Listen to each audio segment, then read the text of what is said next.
तो चलो दोस्तों शुरू करते हैं आज के 20 प्रश्नों की सीरीज। ठीक, तो चलिएगा करते हैं शुरू। हमारे पास पहला प्रश्न है, विश्व हिंदी 10वां सम्मेलन का केंद्रीय विषय क्या था? विश्व हिंदी 10वां सम्मेलन का केंद्रीय विषय क्या था? यानी कि हमारे पास जो हिंदी सम्मेलन हुए हैं उसमें से अभी तक 11 विश्व हिंदी सम्मेलन हो चुके हैं। इसमें से ये पूछ रहा कि 10वां विश्व हिंदी सम्मेलन का केंद्रीय विषय क्या था, कि जो विश्व हिंदी सम्मेलन होते हैं उनकी थीम क्या थी, है ना। ठीक है, तो हिंदी जगत विस्तार एवं संभावनाएं, हिंदी और भारतीय संस्कृति, विश्व मंच पर हिंदी और भावी पीढ़ी। तो इसका आंसर होगा हिंदी जगत विस्तार एवं संभावनाएं। 10वां विश्व हिंदी सम्मेलन होता है आपका 10 से 12 सितंबर 2015 को, 10 से 12 सितंबर 2015 को। और इसका जो थीम था ये था हिंदी जगत विस्तार एवं संभावनाएं। और ये होता है आपका कहाँ पे? भोपाल में।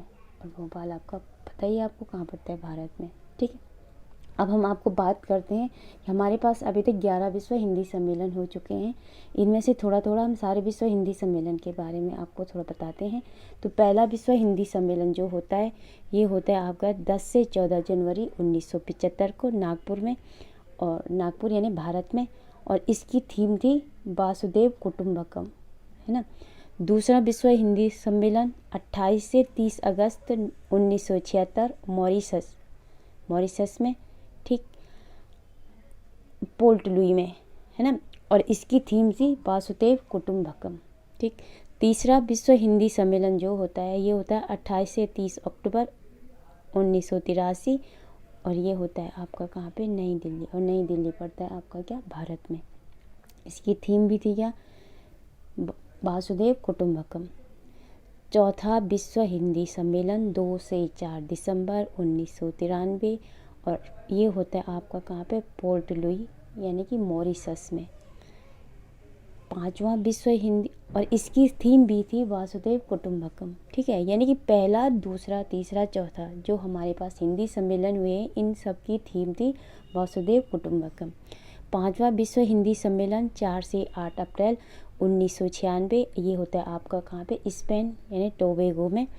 ठीक, और इसका थीम था अप्रवासी भारतीय और हिंदी, अप्रवासी भारतीय और हिंदी। छठवां विश्व हिंदी सम्मेलन 14 से 18 सितंबर 1999, ये होता है लंदन पड़ता है आपका ब्रिटेन में। और इसकी थीम थी आपकी हिंदी और भावी पीढ़ी। जो आपका है हिंदी और भावी पीढ़ी, ये है आपका छठवां विश्व हिंदी सम्मेलन की थीम है। और छठवां विश्व हिंदी सम्मेलन आपका होता है कब? 14 से 18 सितंबर 1999 को लंदन में। ठीक है, इसके बाद सातवां विश्व हिंदी सम्मेलन 5 से 9 जून 2003 पारामारिगो यानी सूरीनाम में। ठीक है, और इसकी जो थीम थी ये थीम थी आपकी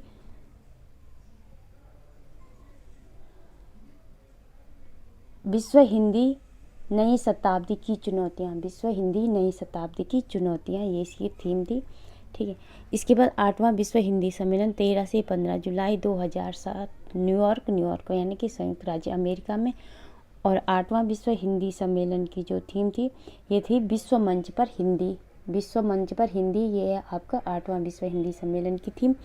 इसके बाद नौवां विश्व हिंदी सम्मेलन जो होता है 22 से 24 सितंबर 2012 जोहान्सबर्ग में।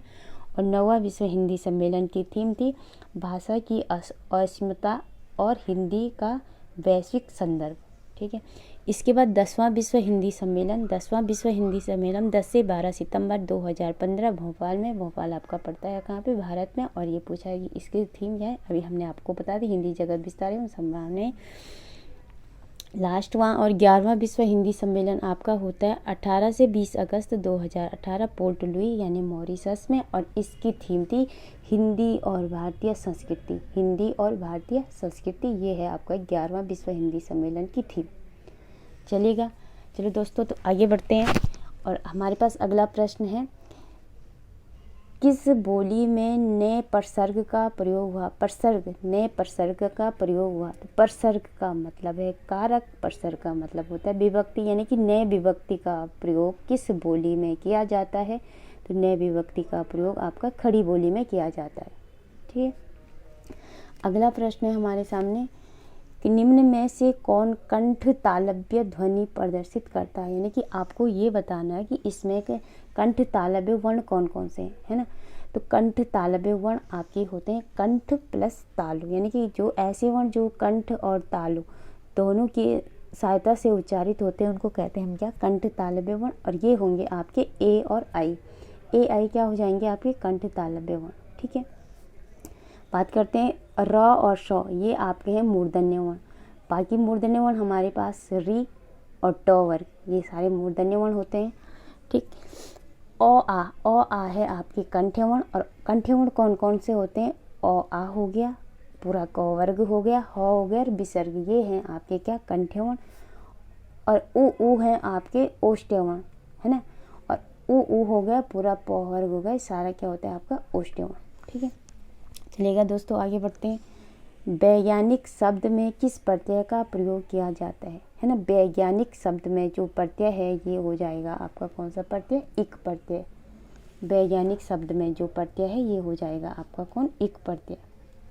ठीक है, ठीक। अच्छा, प्रत्यय लगता कहाँ है ना। प्रत्यय हमेशा भी किसी भी शब्द के, किसी भी रूढ़ शब्द के अंत में लगने वाले शब्दांश को हम क्या कहते हैं? प्रत्यय, है ना।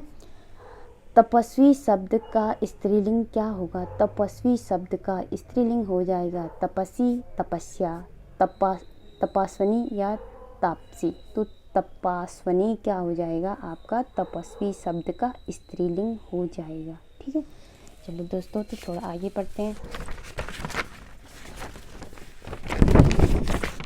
और हमारे पास अगला प्रश्न है।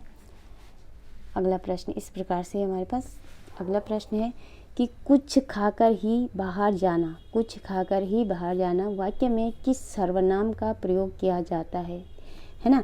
तो कुछ खाकर, यानी कि यहाँ पे हमें बताना है कि कुछ शब्द में कौन सा सर्वनाम है। तो इसमें सर्वनाम हो जाएगा आपका क्या? कुछ हो जाता है आपका अनिश्चयवाचक सर्वनाम। कुछ क्या हो जाएगा आपका? अनिश्चयवाचक सर्वनाम। अनिश्चयवाचक सर्वनाम वो सर्वनाम होता है जहाँ पर हमें क्या होता है? किसी निश्चित संज्ञा का बोध नहीं होता है, वो हो जाएगा आपका अनिश्चयवाचक सर्वनाम। और अनिश्चयवाचक सर्वनाम होता है कोई और कुछ, है ना। कोई का जो प्रयोग करेंगे ये प्रयोग करते हैं हम किसके लिए? प्राणी बोधक शब्दों के लिए। कुछ का प्रयोग करेंगे हम अप्राणी बोधक शब्दों के लिए, है ना। तो इसका आंसर हो जाएगा अनिश्चयवाचक सर्वनाम, है ना। ये कह रहे कुछ खा कर जाओ, ठीक। कुछ है ना, हमें कोई निश्चित संज्ञा का बोध नहीं हो रहा है कि आखिर में खाना क्या है ना। ठीक है, निजवाचक सर्वनाम ऑप्शन में 1 हो जाएंगे। निजवाचक सर्वनाम, तो निजवाचक सर्वनाम क्या होता है कि जहाँ पर कर्ता, ऐसे सर्वनाम जो कर्ता के निजता का बोध कराते हैं उसको कहते हैं हम निजवाचक सर्वनाम। ये होते हैं आपके आप, स्वयं, खुद, अपने आप, है ना।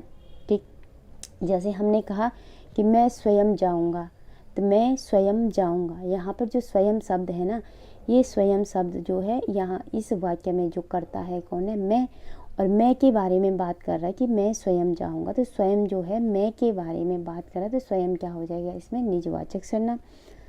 संबंधवाचक सर्वनाम क्या होता है कि जो क्या करेगा? परस्पर दो पदों को आपस में क्या बनाता है? संबंध बनाता है, वो होता है आपका क्या? संबंधवाचक सर्वनाम।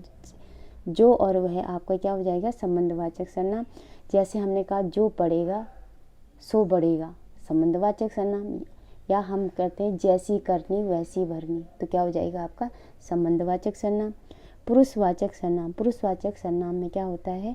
एक बोलने वाला होता है, एक सुनने वाला होता है, एक होता है जिसके बारे में बात करें। बोलने वाला, सुनने वाला, यानी कि जिसको हम कहते हैं वक्ता, यानी जिसको हम कहते हैं क्या? बोलने वक्ता यानी बोलने वाला, पाठक यानी सुनने वाला यानी श्रोता, और जिसके बारे में ये दोनों बात कर रहे हैं उनके नाम के स्थान पर जो भी शब्द आएंगे उसको कहते हैं हम क्या? पुरुषवाचक सर्वनाम। और ये होते हैं बोलने वाला हमेशा मैं, हम का प्रयोग करता है, सुनने वाला तू, तुम, आप, और जिसके बारे में बात हो रही वह हुई, यानी कि ये क्या हो जाएंगे आपके? पुरुषवाचक सर्वनाम। और पुरुषवाचक सर्वनाम भी हमारे पास 3 प्रकार का होता है। एक तो होता है उत्तम पुरुष, मध्यम पुरुष और अन्य पुरुष। उत्तम पुरुष यानी कि बोलने वाला, बोलने वाला क्या हो जाएगा आपका उत्तम पुरुष, मैं और हम, है ना। मध्यम पुरुष सुनने वाला यानी जिसको हम श्रोता कहते हैं, है ना, तो तुम आप। और अन्य पुरुष यानी कि जिसके बारे में ये दोनों बात करने, वो हो जाएगा अन्य पुरुष, वह और वे, है ना। चलिएगा आगे बढ़ते हैं। अनुमान शब्द का विशेषण क्या होगा? अनुमान शब्द का विशेषण होगा अनुमानित। क्या हो जाएगा आपका? अनुमानित जो है अनुमान शब्द का विशेषण हो जाएगा। ठीक है। अच्छा, अगला हमारे पास प्रश्न है, मीरा जोर से हंसी वाक्य में किस क्रिया का प्रयोग किया जाता गया है?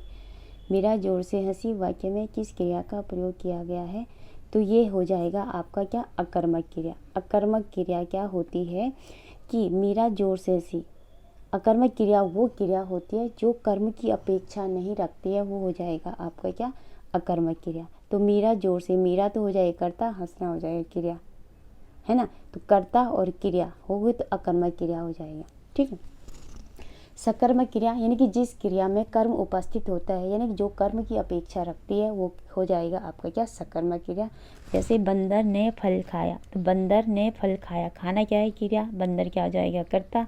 क्या खाया? फल। फल कर्म है, कर्ता कर्म और क्रिया तीनों चीज़ें हैं, तो क्या हो जाएगा? सकर्मक क्रिया। द्विकर्मक क्रिया में देख लीजिएगा दो कर्म उपस्थित होते हैं। जैसे मोहन ने सोहन को साइकिल दी। प्रेरणार्थक क्रिया, जैसे किसी के द्वारा कोई काम करवाया जा रहा होगा, वहाँ पे हो जाएगा प्रेरणार्थक क्रिया। जैसे जैसे हमने कहा कि माँ ने बेटी से रोटी बनवाई, तो ये क्या हो जाएगा आपका? प्रेरणार्थक क्रिया। ठीक है। उस डाली पर एक तोता बैठा है। वाक्य में प्रयुक्त काल पहचानना है कि उस डाली पर तोता बैठा है। बहुत आसान है, बैठा है ना। यानी कौन उपस्थित समय की बात करें तो क्या हो जाएगा? पूर्ण वर्तमान काल। भूतकाल यानी बीता हुआ समय, बीते हुए समय में जो क्रिया होगी वो क्या हो जाएंगे आपकी? भूतकाल में, है ना। तो क्या हो जाएगा आपका? ठीक है। पूर्ण भूतकाल, पूर्ण भूतकाल यानी कि बीते हुए समय में क्रिया होगी। भूतकाल की बात करें, बीते हुए समय में क्रिया होगी, लेकिन इस क्रिया होने में भी क्या हो रहा होगा? बहुत पहले क्रिया पूरी हो चुकी होगी, पूर्ण भूतकाल हो जाएगा। अपूर्ण भूतकाल में क्या होगा? बीते हुए समय में क्रिया क्या रही होगी? जारी रही होगी। जैसे हमने कहा मोहन आ रहा था। अपूर्ण भूतकाल की जो क्रिया होंगी ना, उसके अंत में रहा था, रही थी, रहे थे आदि शब्दांश आते हैं। पूर्ण भूतकाल में था, थी, थे आदि शब्दांश आते हैं। अगला प्रश्न है, अफसोस में नहीं जा सका। अफसोस में नहीं जा सका रेखांकित में कौन सा अव्यय है ना। तो ये क्या हो जाएगा? शोक सूचक अव्यय हो जाएगा, है ना।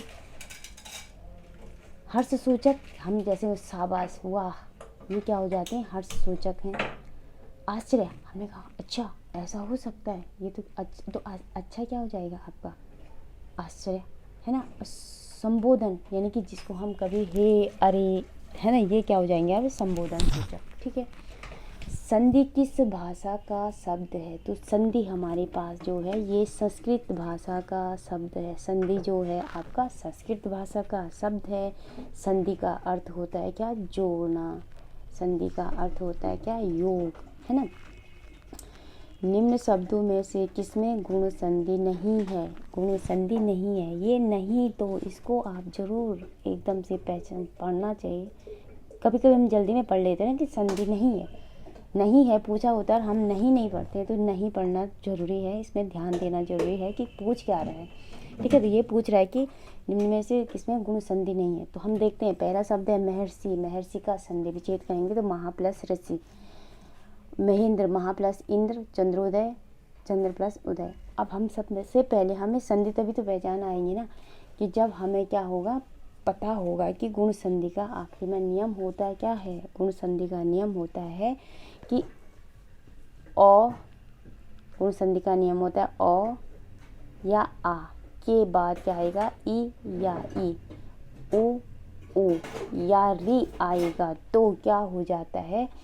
अ, आ और ई को मिलके ए हो जाता है अ, आ, और ओ को मिलके ओ हो जाता है, और अ, आ के बाद अगर री आएगा तो इनको मिलके क्या हो जाता है, अर हो जाता है। ये गुण संधि का नियम है। या संधि विच्छेद हमने महाप्राय, पहले शब्द का अंतिम वर्ण आ, दूसरे शब्द का पहला वर्ण री, यानी कि गुण संधि का नियम बैठ रहा, तो महर्षि में गुण संधि है। महा प्लस इन आ और री गुण संधि है, गुण संधि का नियम बैठ रहा। चंद्रपा, इन तीनों में तो गुण संधि है, लेकिन खामोश शब्द में गुण संधि नहीं है। ठीक है, तो इसका आंसर हो जाएगा आपका क्या, खामोश। चलेगा, अगला प्रश्न है, मोहन गांव जाता है। इस वाक्य में मोहन और गांव किस प्रकार की संज्ञा है। ठीक है, व्यक्तिवाचक, जातिवाचक, जातिवाचक, व्यक्तिवाचक, व्यक्तिवाचक, व्यक्तिवाचक। देख लीजिए, मोहन, मोहन क्या एक व्यक्तिवाचक संज्ञा, गांव क्या एक जातिवाचक संज्ञा। तो इसका आंसर हो जाएगा व्यक्तिवाचक और जातिवाचक, यानी मोहन शब्द में व्यक्तिवाचक संज्ञा है, गांव शब्द में क्या है आपका, जातिवाचक संज्ञा है। अगला प्रश्न है हमारे पास कि निम्न में से कौन सा शब्द देशज नहीं है। देशज शब्द का चयन करना है, चयन नहीं मतलब देशज शब्द नहीं है ये बताना है आपको इसमें, है ना। झोला बिल्कुल देशज शब्द है, पगड़ी देशज है, पेट देशज है, पटाखा नहीं है, पटाखा हमारा चीनी भाषा का शब्द है। कौन सा शब्द है, पटाखा चीनी भाषा का। ठीक है, अच्छा, इसके बाद हमारे पास तूफान भी चीनी भाषा का शब्द है, जिसे ध्यान रखें। लीची चीनी भाषा का शब्द है ना। चाय, चीनी, ये सब किस भाषा के शब्द हैं, चीनी भाषा के शब्द। यक्ष शब्द में कुल कितने वर्ण हैं, तो यक्ष का आपको वर्ण विच्छेद करना है, इसमें बताना है कितने वर्ण हैं। तो य क्या होगा इसका वर्ण विच्छेद, यो का अंतिम ध्वनि अ हो जाएगी, फिर क, श और इसमें कुल वर्ण कितने हैं, 5 वर्ण हैं। यक्ष शब्द में जो वर्ण हैं ये हैं आपके कितने वर्ण, 5 वर्ण। ठीक है, अगला जो आंसर प्रश्न है हमारे पास, गीदड़ भपकी मुहावरे का अर्थ क्या होगा। तो गीदड़ भपकी मुहावरे का अर्थ होगा कोरी धमकी। क्या होगा, कोरी धमकी। ठीक है, अच्छा, आरोप लगाने के लिए मुहावरा होगा उंगली उठाना। उंगली उठाना यानी किसी पर आरोप लगाना। विरोध करने के लिए मुहावरा होगा सिर उठाना। सिर उठाना यानी कि क्या हो जाएगा आपका, विरोध करना, है ना। धूर्त व्यक्ति के लिए मुहावरा होगा 420 होना। 420 होने का मतलब होता है धूर्त व्यक्ति। ठीक है, अगला जो हमारे पास इसमें प्रश्न है, निम्न में से कौन सा शब्द शुद्ध है। तो शुद्ध शब्द का आपको इसमें क्या करना है, चयन करना है ना, कि इसमें बताना है आपको कि शुद्ध शब्द कौन सा है। ठीक है, तो ज्योत्सना इसमें बिल्कुल शुद्ध लिखा हुआ है, ज्योत्सना हम ऐसे ही लिखते हैं। ठीक है, ज्योत्सना में ये ध्यान देना है आपको कि जो त और स होता है ना, तो भी आधा होता है और श भी क्या होता है, आधा होता है। तो ज्योत्सना ऐसा ही लिखा जाता है। बाकी पूज्य गलत है, क्षमा गलत है, उन्नति। पूज्य में क्या हो जाता है, पूज्य यानी कि इसमें हो जाएगा पूज्य, क्या हो जाएगा इसमें, पूज्य हो जाएगा इसमें ऐसे करके बड़ी ऊ की मात्रा लग जाती है। उन्नति, उन्नति ऐसा लिखा जाता है ना, और क्षमा ऐसा लिखा जाता है। बाकी ये 3 गलत हैं और ज्योत्सना इसमें क्या है आपका शुद्ध है। चलिएगा, अगला है स्थावर का विलोम शब्द है। स्थावर का विलोम जंगम। स्थावर का विलोम क्या होता है, जंगम। ठीक है, बाकी ऑप्शन की तरफ भी देखते हैं। चंचल का विलोम क्या होगा, स्थिर। चंचल का विलोम क्या होगा, स्थिर या शांत या एकाग्र। चेतन का अचेतन, सचल का अचल हो जाएगा। ठीक है, अगला पत्थर शब्द का पर्यायवाची नहीं है। तो आपको इसमें देखना है कि जो पत्थर शब्द का पर्यायवाची नहीं है वो देखना है आपको, है ना। पत्थर का मतलब पाषाण भी होता है, पाहन भी होता है, उपल भी होता है। ये तीनों तो पत्थर के पर्यायवाची शब्द हैं। बाकी उरंग जो है सांप का पर्यायवाची शब्द होता है। उरंग किसका पर्यायवाची शब्द होता है, सांप का। ठीक है, अगला प्रश्न है हमारे पास, बुद्धिराम का संबंध प्रेमचंद्र की किस कहानी से है। तो बुद्धिराम का संबंध प्रेमचंद्र की जो है बूढ़ी काकी कहानी से है ना। बूढ़ी काकी का जो पात्र है ये है आपका बुद्धिराम।